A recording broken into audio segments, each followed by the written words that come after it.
many people here brush their teeth consistently? Raise your hand. See a show of hands. All right, so pretty much everyone in the room. Great. How many people here floss consistently?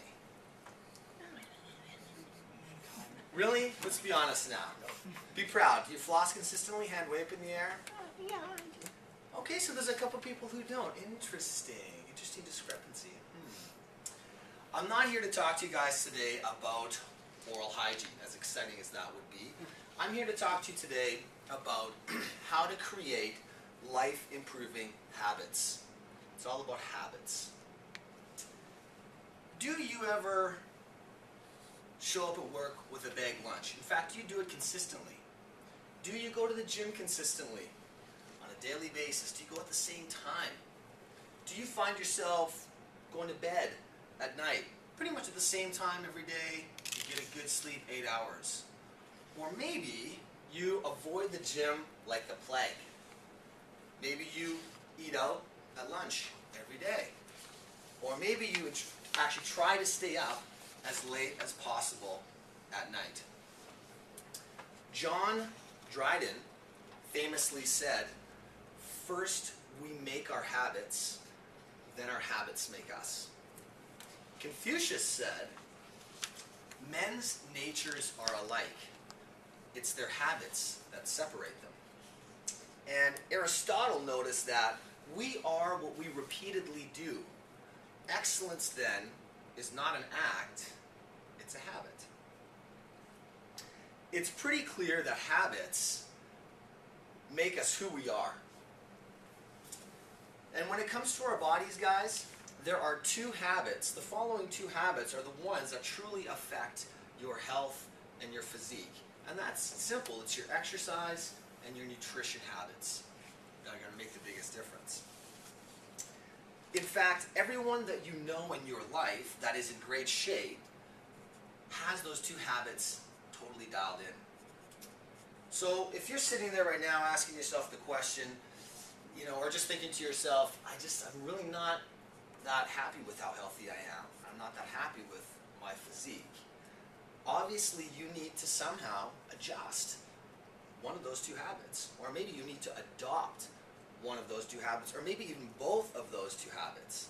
So, the following 7 steps are going to teach you today how to create a life-improving habit. So get your pens and your paper out and get ready, because this is going to change your life.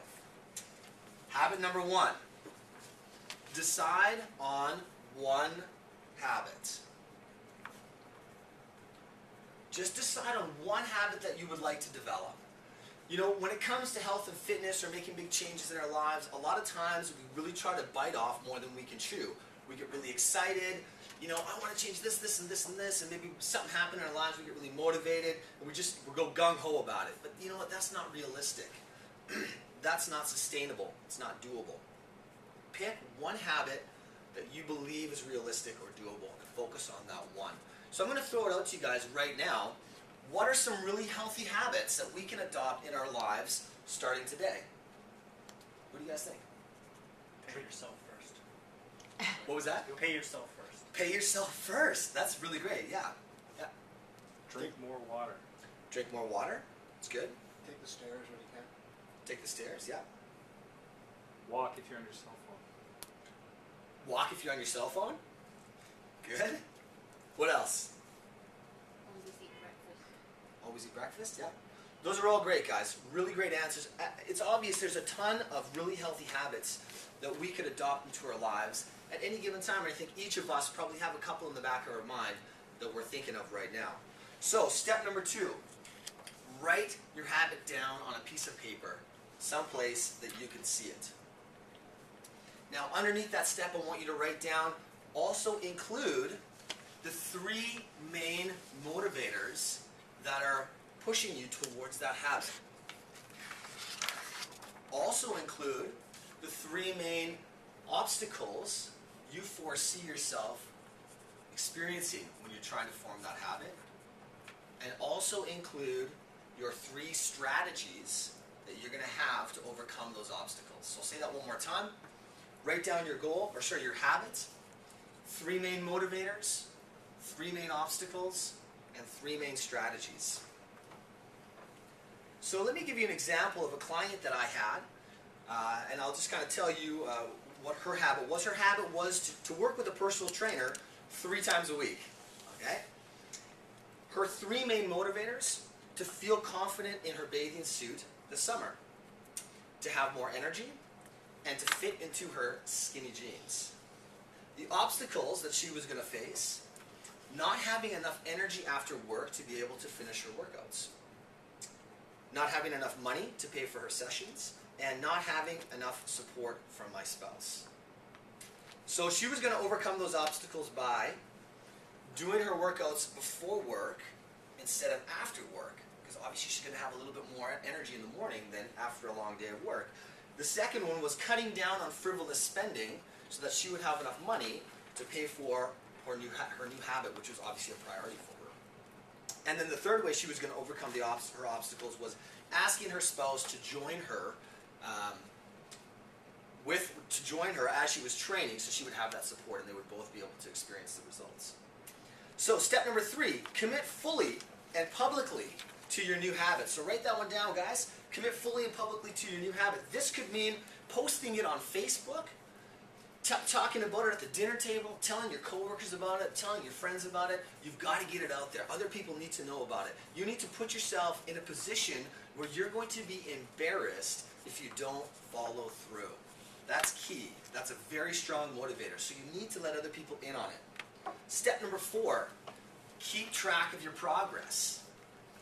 Okay, keep track of your progress. This is going to be different for everyone. Some people are going to want to have a journal. They're going to want to write down it every time they act on their habit.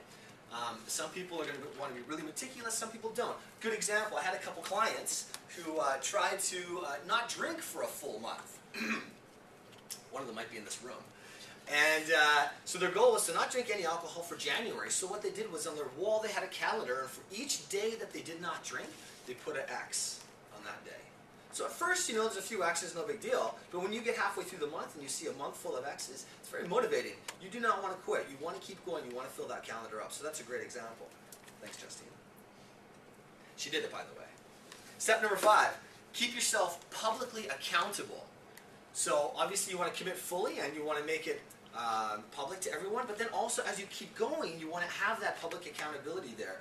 This means either updates on your Facebook page, updates at the dining room table, updates to your friends, your family. These people are around you. They care about you. You want to utilize that support network that's there for you. So continue to tell them about it and ask them to ask you about it. So they're going to be checking in with you. Step number 6. When you fail, figure out what went wrong. So you obviously want to do this so that next time you can plan for it. You're going to create a strategy to overcome that failure. Step number 7. Reward yourself for your success.